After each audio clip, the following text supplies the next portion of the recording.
So we're at risk now for losing another $777,000 in property tax revenue that we should be getting, but it would be our portion of the funding that does not materialize to Sacramento. Now, this is not a done deal yet. There is legislation that is being floated to hold us harmless on this because it's such a late notice and because it's such a draconian mark on us. But it isn't resolved. So it's something that is hanging out there. The $670,000 shortfall, that is a done deal. That is simply going to be deducted from the final payment that we would have otherwise received as our apportionment. Continuing in that vein, in this last fall term, MPC's FTES generation was down from the projection that we had. The structure that we used to develop the fall schedule was as follows. We knew by way of the graph that I showed you before that the state had imposed a workload reduction of a certain percentage.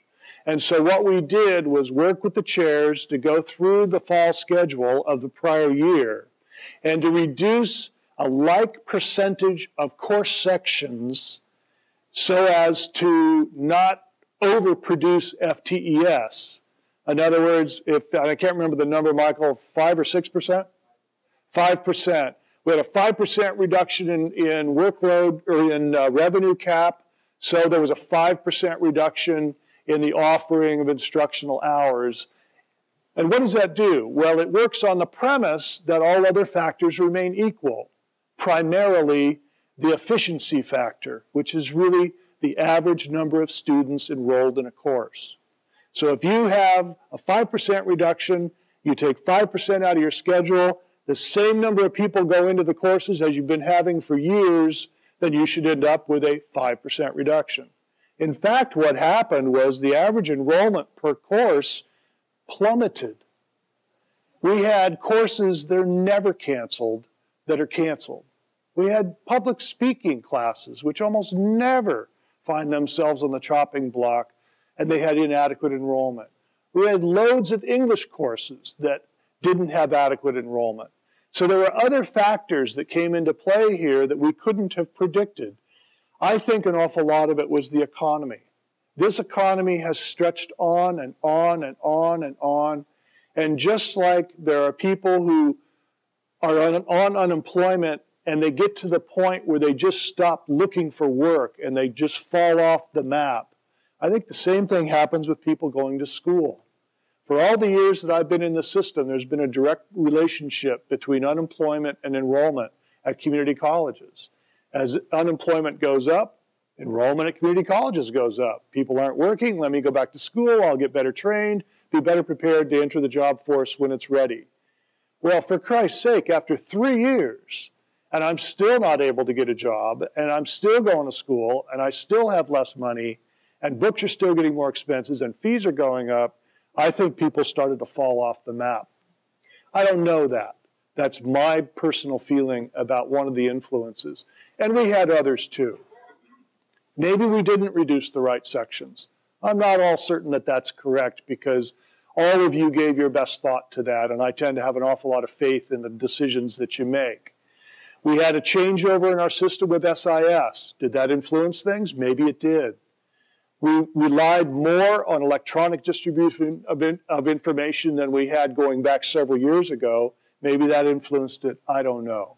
But in the end, what happened was that we had a significant decline in fall in terms of the number of students that were enrolled. So we needed to make a mid-year correction by responding with increased offerings, adding more classes, by adding sections, by increasing instructional service agreements, and none of that was budgeted. So there are cost factors that come involved in that.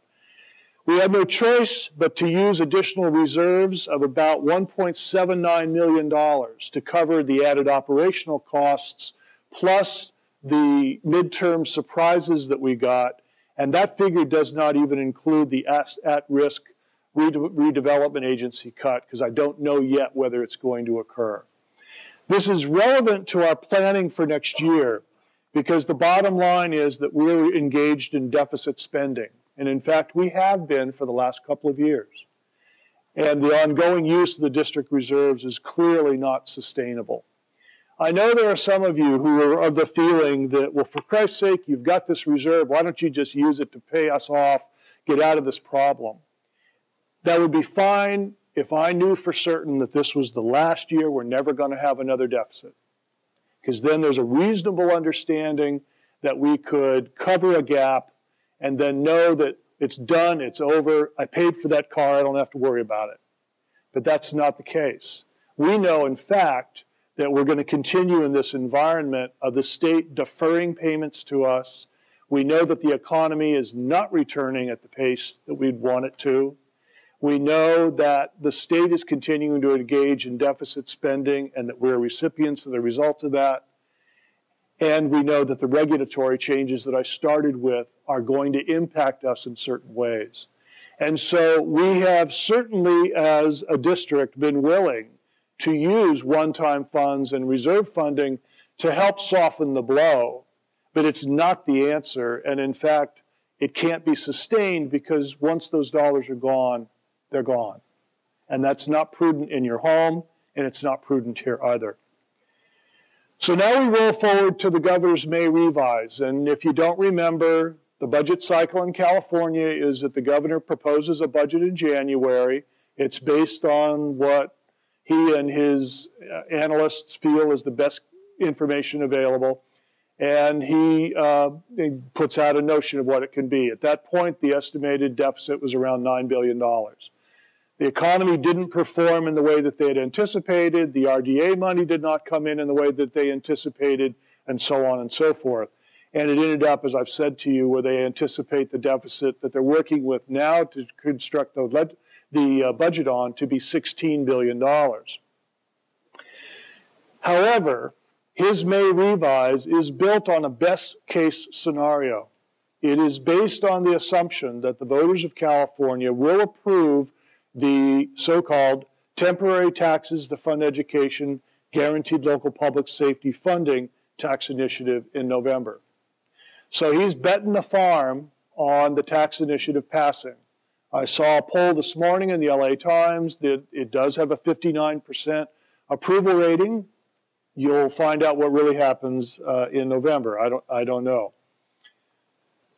If the tax initiative is not approved, there will be trigger cuts to public education in December 2012.